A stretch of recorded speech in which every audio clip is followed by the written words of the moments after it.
Coucou tout le monde, je suis très heureuse aujourd'hui de vous retrouver pour le book haul des derniers mois qui se sont écoulés, c'est-à-dire janvier, février et mars. À la suite de la vidéo du book haul, je vous avais dit que probablement je ne ferai pas de vidéo book haul pour le mois de janvier ni février, vu que en janvier normalement j'étais censée rien acheter, comme j'avais beaucoup de livres pour Noël, et février c'est pareil. Donc finalement je me suis dit que ça servait peut-être à rien de vous présenter juste des mangas ou de vous présenter 2-3 petites choses comme ça. Donc j'avais décidé de vous faire un gros book haul pour le mois de mars, sachant aussi qu'en mars il y a mon anniversaire. Et du coup j'aurais eu en plus encore des livres à vous présenter. Donc j'avais décidé de faire ça sur 3 mois au lieu de faire ça pour janvier, février et mars. Et finalement je me suis rendu compte que j'ai plutôt beaucoup de choses à vous présenter. Donc je sais pas comment je ferai l'an prochain, si je ferai la même chose ou pas, mais finalement j'ai beaucoup de choses à vous présenter, c'est-à-dire une vingtaine de livres en tout. Voilà, pour moi d'habitude qui est 5-6 livres à vous présenter, là ça dépasse quand même ce que je fais d'habitude. Donc on va commencer assez rapidement parce qu'en plus cette fois-ci j'ai décidé de vous présenter les emprunts que j'ai fait à la médiathèque. Donc j'ai décidé de me réinscrire à la médiathèque, ça faisait à peu près au moins 4-5 ans que je m'étais pas inscrite à la médiathèque et j'ai vu qu'il y avait pas mal de choses qui pourraient être intéressantes et du coup j'ai décidé d'emprunter à la médiathèque. Je me suis inscrite au début de ce mois-ci, donc il y aura juste les emprunts du mois de mars. Mais comme j'étais pas sûre de tourner cette vidéo au bon moment et j'avais peur en fait de pas pouvoir vous montrer mes emprunts, bah, j'ai fait une petite vidéo sur mes emprunts qui sera à la fin de cette vidéo aussi, donc je serai pas habillée pareil, mais bon, ne vous en faites pas. Donc voilà, je crois que c'est tout pour cette petite introduction, donc c'est parti parce que je vais essayer d'aller un peu vite pour pas que ça dure non plus des plombes. Alors on va commencer par les livres que j'ai achetés. Donc j'ai acheté Libéré qui est le 7e tome, non 8e tome même de La Maison de la Nuit aux éditions Pocket Jeunesse, écrit par PC Cast et Christine Cast. Je vous avais présenté le tome 7 il n'y a pas si longtemps que ça et en fait je ne l'ai pas lu, mais bon je me suis dit que je les achèterais au fur et à mesure de leur sortie. Donc c'est Zoé qui est une jeune vampire et qui a été marquée et donc elle a beaucoup de pouvoir et voilà, c'est à peu près ça l'histoire. Donc j'ai hâte de connaître la suite quand même, je suis même pas sûre d'avoir lu le tome 7, je m'en rappelle plus à vrai dire, mais voilà. Ensuite j'ai aussi acheté The Revolution of Ivy de Amy Engel, donc je vous en ai déjà parlé dans mon bilan du mois de février. Mais du coup voilà, je vous le présente, je vous mettrai en barre d'infos la vidéo, donc si elle est sortie, la vidéo présentation de la série puisque je vais en faire une, ou j'en aurai fait une suivant le moment où je posterai cette vidéo. Et voilà, donc c'est aux éditions Lumen et il faut savoir donc que ça parle d'Ivy qui est une jeune fille qui vit dans une société où les jeunes filles et les jeunes garçons sont obligés de se marier de force et Ivy va devoir tuer son mari. Mais je pense que je n'avais pas besoin de vous raconter puisque vous savez déjà tous de quoi parle cette série. Ensuite, donc pour les autres livres que j'ai achetés, j'ai ça. Donc je ne sais pas si vous verrez tout. Voilà, donc je pense que vous avez deviné ce que c'est. Bon, c'était à l'envers, je suis désolée, mais bon, je pense que vous savez quand même ce que c'est. Donc du coup, c'est After. J'avais décidé d'acheter cette série en entier, j'avais vu d'occasion pour moins de la moitié du prix, je crois. Et du coup je me suis dit que j'allais me la procurer comme ça au moins je saurais de quoi ça parle et je les aurai si ça m'intéresse beaucoup. Parce que ça me fait penser à Colleen Hoover, je sais pas pourquoi, j'espère que ça sera aussi addictif et aussi intéressant. Je vais quand même vous montrer les couvertures même si je pense que vous connaissez déjà tous After. Donc ça c'est le premier tome, donc c'est de Anna Todd parce que je ne l'ai pas précisé mais je pense que vous le savez tous et c'est dans la collection Hugo & Co. Donc le tome 2... Donc c'est des sacrées briques par contre, hein. Surtout le tome 1, le tome 2, le tome 3 un peu moins. Le tome 4 encore moins. Et le tome 5 qui est un petit peu plus gros que les autres. Voilà. Donc pas besoin de présenter cette série, je pense que vous la connaissez tous. Ensuite, donc ça c'est pour mes achats que j'ai fait durant ces 3 mois. Donc finalement j'ai pas acheté grand chose en termes de romans. Et pour mes cadeaux d'anniversaire... je sais pas si je vous les fais tout de suite. Bon, on va faire les cadeaux d'anniversaire tout de suite. Donc j'ai reçu d'une amie Les Annales du Disque Monde. Donc c'est le premier tome, la 8e couleur de Terry Pratchett aux éditions donc, Pocket. Je sais pas vraiment quoi penser. En fait, elle m'avait dit que ça ressemblait au monde un peu de des fiancés de l'hiver et du coup je me suis dit bah ça pouvait être intéressant et finalement en lisant la quatrième de couverture j'ai un peu rien compris. Donc c'est un livre de fantasy, c'est un univers un peu loufoque et voilà, je sais pas si je vais complètement adhérer à cette histoire, donc je vais voir si ça me plaît. Mais c'est un petit livre donc de moins de 300 pages, donc normalement ça devrait se lire assez bien, mais j'espère que ça sera pas trop loufoque et que ça me plaira quand même. Et voilà, donc c'est une histoire avec une ville qui est située sur le dos d'une tortue en fait, et sur la tortue il y a 3 éléphants qui portent différentes villes je crois, et il y a un touriste qui va arriver et qui va un peu mettre tout ce petit monde en péril vu que il va mettre le feu à la ville, et voilà. Donc je vous en dirai plus si j'arrive à le finir et quand je l'aurai fini j'espère pouvoir le lire quand même. Ensuite, donc de la part de ma maman, j'ai reçu Let the Storm Break de Shannon Messenger aux éditions Lumen, donc qui est le deuxième tome de Let the Sky Fall dont je vous ai parlé dans mon dernier bilan du mois. Donc si vous avez regardé le bilan, vous savez que j'étais plutôt très mitigée à propos de cette histoire, mais elle s'est lue très facilement quand même. Donc voilà, j'attends vraiment quelque chose de cette suite et qu'elle me surprenne un peu plus que le premier tome. J'aime beaucoup la couverture. Donc pour l'histoire, on suit Vane qui est un jeune garçon qui vit parmi les humains et il a perdu ses parents quand il était plus jeune et il ne sait pas du tout ce qui s'est passé. Il a un gros trou de mémoire et toutes les nuits il rêve de la même fille qui s'appelle Audra. Sauf qu'au départ il ne le sait pas mais voilà. Et il va rencontrer Audra en vrai et elle va lui apprendre qu'il est un sylphe, donc c'est-à-dire un maître du vent, qu'il peut contrôler le vent. Et de là va partir toute une histoire. Ensuite j'ai reçu aussi Forget Tomorrow de Pintip Dunn aux éditions Lumen toujours. Donc Pintip Dunn ou Pintip Dunn, enfin bref j'arrive pas très bien à le prononcer.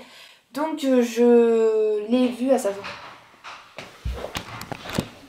Donc ce livre raconte l'histoire d'une jeune fille qui s'appelle Kali qui vit dans un monde où les personnes reçoivent des sortes de... Comment ça s'appelle? Où les personnes reçoivent des souvenirs. Ce sont en fait des moments de leur futur et donc qui leur parvient et qui leur explique quel métier ils vont faire, avec qui ils vont être mariés, enfin des choses comme ça. Et qui leur permet en fait d'avoir un but dans leur vie et de savoir vraiment à quoi s'attendre de la vie. Et elle se voit assassiner sa jeune sœur et donc elle va faire tout pour essayer d'empêcher ça d'arriver et donc on va voir si elle va y arriver ou pas. Je crois que c'est une trilogie mais je pourrais me tromper, ou peut-être une duologie, en tout cas c'est un premier tome, ça je sais. En tout cas si je retrouve, si c'est une trilogie, une duologie, tout ça, je vous mettrai peut-être ça sur un coin un coin par là, enfin voilà. Et le dernier livre que j'ai à vous présenter, que j'ai eu à mon anniversaire, c'est In the End de Demetria Luneta aux éditions Lumen, donc qui est la suite de In the After dont je vous ai parlé aussi dans mon dernier bilan du mois. Donc on va retrouver Amy, donc qui est une jeune fille qui est dans un univers post-apocalyptique avec des zombies, enfin des sortes de créatures zombies qui mangent les humains, et elle va devoir essayer de survivre parmi ces zombies. Donc voilà, le premier tome je l'ai plutôt bien aimé, donc j'ai hâte de connaître la suite. Donc c'est tout pour les romans. Maintenant on va passer au manga, j'en ai une bonne pile à vous présenter. Donc d'abord j'ai le tome 5 et le tome 6 de Daytime Shooting Star de Mika Yamamori aux éditions Kana. Donc c'est une série que j'adore et je crois que je vous avais pas parlé du 5e tome la dernière fois. Donc voilà, le 5e et le 6e, je n'ai toujours pas lu le 6e d'ailleurs, mais ça ne devrait pas tarder. On suit Suzume qui est une jeune fille qui vient de la campagne et elle arrive à Tokyo pour faire ses études et elle va rencontrer son prof dont elle va tomber amoureuse. Elle va rencontrer Mamura qui va être son premier ami et donc voilà à peu près pour l'histoire. La série est terminée en 12 tomes. Ensuite j'ai aussi eu mon histoire de Haruko et Kazune Kawara, le tome 9. J'aime beaucoup regarder la couverture et... voilà, hein. Je ne sais pas quoi dire de cette couverture qui est tout à fait différente des deux côtés. Donc on suit Yamato qui est une jeune fille toute mignonne qui est derrière là et qui va tomber amoureuse de ce garçon là qui s'appelle Takeo, et ils sont totalement opposés l'un de l'autre parce que Yamato c'est une petite fille fragile et Takeo ben voilà, pas besoin de dire, il suffit de regarder l'image. Et voilà, bah, je sais pas quoi dire de cette histoire, mais voilà, je pense l'arrêter très prochainement parce que je sais pas Quand elle va se terminer, j'ai pas envie d'avoir une vingtaine de tomes et d'une série qui me plaît pas vraiment plus que ça. Donc j'ai vu qu'à la médiathèque cette série y était, donc je pense que je l'emprunterai plutôt que je l'achèterai. Donc voilà, ça va certainement être le dernier tome que je vais acheter.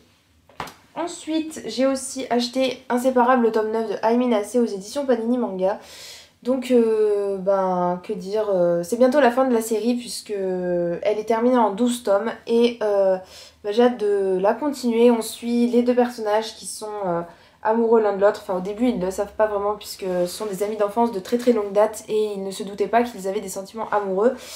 Et voilà, ça va aller de mieux en mieux tout au long de la série et ils vont se rapprocher et c'est vraiment tout choupinou, donc je vous le conseille. Ensuite, j'ai aussi acheté Riri Hello, le tome 4 de Toko Minami aux éditions Delcourt. Donc, je sais même pas si elle est terminée cette série ou pas, je ne crois pas, mais je pourrais me tromper. Bon bref, je ne me rappelle plus. Donc on suit Ririko qui est la jeune fille qui est sur la couverture et Minato qui est le garçon qui est ici. Et ces deux personnages, ils sont un peu différents dans le sens où Ririko, elle doit travailler pour nourrir son père et nourrir elle-même. Puisque sa mère, je crois qu'elle est partie ou elle est morte, enfin quelque chose comme ça. Et son père, il est extrêmement malade et du coup, elle doit faire son travail pour gagner de l'argent et pour pouvoir vivre. Le travail de son père consiste en aller chez les gens et leur faire à manger, leur faire le ménage, enfin bref. Et donc Ririko va se retrouver à faire le ménage pour Minato et donc il va y avoir une sorte de relation qui va commencer à naître entre ces deux personnages. Ensuite j'ai aussi acheté Wall Girl and Black Prince, le tome 9 de Ayuko Hata aux éditions Kurokawa. Donc je crois que la série va pas tarder à être finie ou quelque chose comme ça. Enfin elle en est à 14 tomes au Japon. Et j'aime beaucoup la couverture, le derrière comme ça là avec la petite fille, la fille. Erika qui est vraiment toute mignonne sur cette couverture. Et donc on suit donc Sata qui est un garçon très froid et tout et qui sort avec Erika, donc qui est une fille plutôt extravertie tout ça. Et on suit un peu leur relation au jour le jour sans vraiment savoir vraiment où va nous mener l'histoire. Et ensuite j'ai aussi acheté Please Love Me, le tome 3 de Aya Nakara aux éditions Delcourt. Donc j'aime beaucoup cette couverture, on voit bien le côté un peu décalé des histoires de Aya Nakara avec le personnage principal Michiko qui est habillé en tournesol derrière ou en fleurs, je ne sais quoi. Donc c'est Michiko qui se retrouve à habiter chez ce personnage là qui était son ancien chef qui s'appelle Kurosawa, puisqu'elle a été... elle est très endettée et du coup elle peut pas se trouver, elle peut plus payer son loyer, elle peut même plus payer à manger limite. Donc elle va se retrouver avec ce personnage là et bien sûr il va y avoir une relation. Bon, je répète un peu toujours la même chose pour tous les mangas mais bon, c'est un peu l'histoire qui revient à chaque fois. Et pour le dernier, alors je vous ferai une vidéo prochainement je pense, présentation du premier tome. Donc j'ai acheté la série, le début de la série Fausse Petite Amie de... comment elle s'appelle déjà ? Mikase Hayashi aux éditions Tonkam. Donc je vais vous présenter tout ça, c'est les 4 premiers tomes qui sont sortis. Donc le 1, le 2, le 3 et le 4. Alors je sais pas si vous ferez attention mais il y a des trucs qui sont un peu en papier glacé ou je sais pas comment on appelle ça. Et donc du coup il y a des reflets un peu et je trouve que c'est très très mignon. Du coup... je vais vous montrer aussi le dessous, enfin les couvertures vu que c'est la première fois que je vous présente, comme ça vous verrez un peu à quoi ça ressemble. Et je vous ai pas montré d'ailleurs les autres images des autres mangas, mais bon vu que je vous présente toujours les mêmes, je pense que vous devez à peu près les connaître maintenant. Donc la couverture sans la jaquette, ça ressemble à ça. Et voilà, c'est pas vraiment super beau, mais bon. Voilà, c'est mieux que d'avoir exactement la même couverture que sur la jaquette. Donc, de quoi raconte cette histoire? Alors déjà, je vais vous expliquer pourquoi ça m'intéressait, pourquoi j'ai acheté ça. J'avais lu le début sur internet et puis j'avais trouvé que ça pouvait être assez sympathique. J'avais un peu peur parce que les dessins, je sais pas si vous pensez la même chose, mais moi je trouve que ça fait assez enfantin. Enfin, je trouve que les personnages, on dirait qu'ils ont 14-15 ans, enfin on dirait des petits enfants. Et du coup, j'avais un peu peur que ça soit trop enfantin et finalement, j'ai lu le début. J'ai lu les 2-3 premiers chapitres en anglais sur internet et j'ai trouvé que c'était plutôt sympathique. Et donc je me suis dit qu'il fallait que je l'achète pour continuer. Donc je crois qu'elle est en cours avec 8 volumes au Japon si je ne me trompe pas. Je vais vous montrer les dessins pour celle-ci. Voilà. Donc de quoi parle cette histoire? On suit une jeune fille qui s'appelle Subaru et qui est amoureuse de Tadafumi, qui est un garçon assez populaire. Sauf que c'est un garçon donc, qui est célibataire euh, et elle surprend une conversation, enfin elle le surprend en train de dire qu'il aurait besoin d'une fausse petite amie et du coup elle va tout de suite se proposer pour faire ce rôle-là. Mais voilà, il passe du temps après les cours et organise des sorties, sauf que personne ne le sait vraiment vu qu'il ne s'affiche pas en public. Et donc je vois pas vraiment à quoi ça sert de voilà, se montrer avec une fausse petite amie, sachant qu'il le montre pas vraiment. Enfin bref, voilà. Mais Subaru, elle s'interroge et elle va tomber de plus en plus amoureuse de lui. Et du coup, ça va poser un problème. Et elle va apprendre certaines choses à propos de Tatafumi. Voilà, bref, donc c'était assez sympathique. Et voilà. Je trouve que c'est mignon. Et, et voilà, bah, j'ai lu que le 1 pour le moment, donc je lirai la suite très prochainement, je pense. Et je vous ferai une petite vidéo présentation à propos de ce manga. Donc je vous laisse maintenant avec la partie concernant les emprunts médiathèque que j'ai fait pour le mois de mars. Et donc si je suis pas habillée pareil, hein, c'est normal, c'est parce que je l'ai tourné il y a à peu près 2-3 semaines.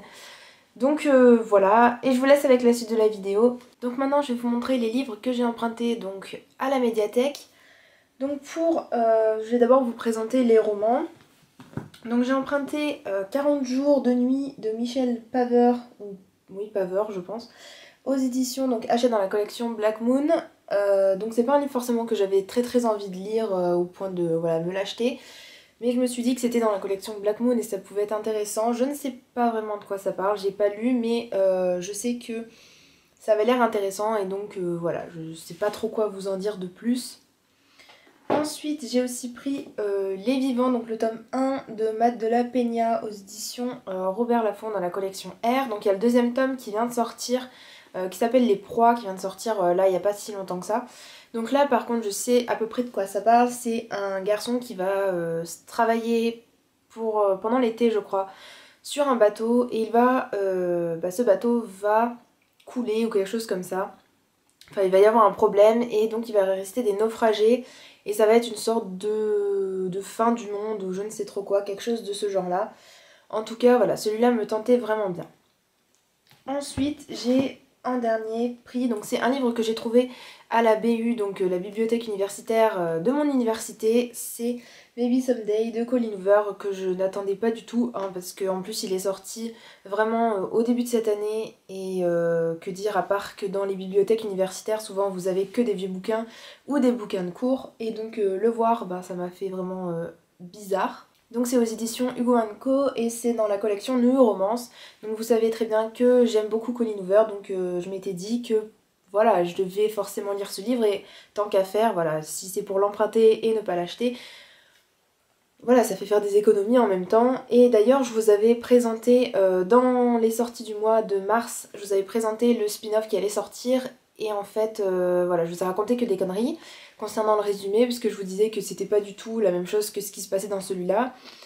Vu que en fait je vous avais dit que ça se passait à Sydney, qu'il y avait une fille qui déménageait à Sydney ou je sais quoi, en fait la fille s'appelle Sydney, c'est pour ça que en fait j'avais pas du tout regardé le résumé, enfin très en travers du coup. J'avais vu Sydney, j'avais pensé à la ville et pas à ce que le personnage s'appelle Sydney. Donc voilà, j'ai fait un gros amalgame à partir de ça. Donc c'est bien une fille qui s'appelle Sydney et qui qui sort avec un garçon qui s'appelle Hunter et c'est le mec parfait et tout ça, sauf qu'elle va apprendre qu'il la trompe avec sa meilleure amie si je me trompe pas. Et elle va rencontrer Rich qui est un voisin musicien. Et voilà, ça va être une relation entre ces deux personnages.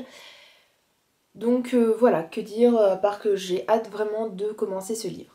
Pour ce qui est des mangas, j'en ai pris quelques-uns. Donc j'ai pris les 5 premiers tomes de la série Peace de Inako Ashihara. Donc je vais vous montrer tout ça. Donc le tome 1, le 2, le 3, le 4, et le 5. Donc j'avais envie depuis longtemps de lire cette série parce qu'elle m'avait l'air intéressante et ça a l'air d'être un peu dramatique, un peu du même genre que C'était nous.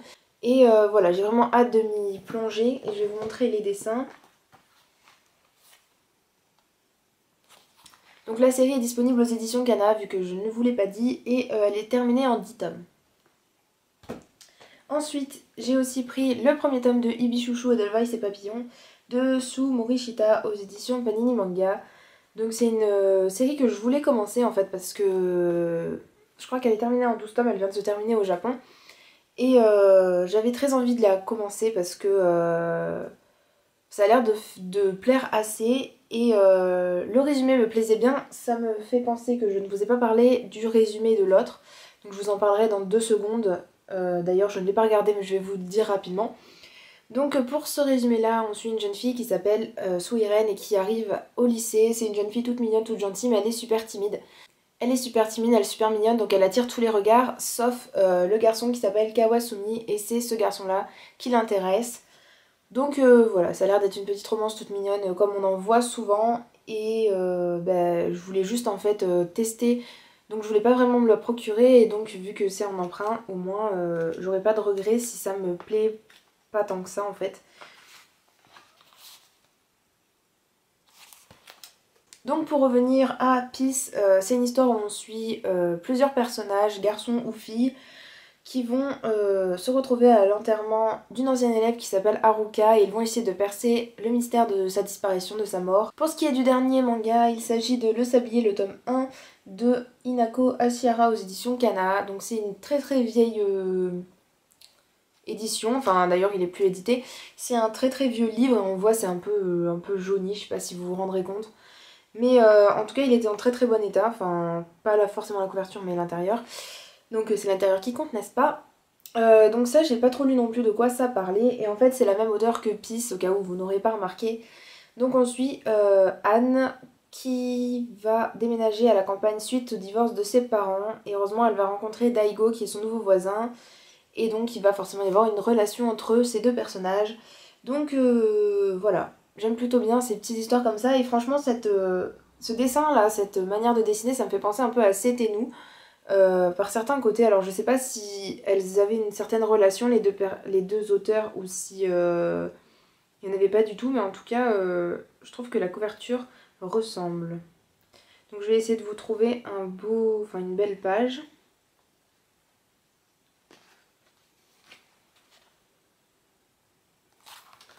Donc voilà, c'est tout pour ma vidéo et c'est tout pour mes emprunts médiathèque.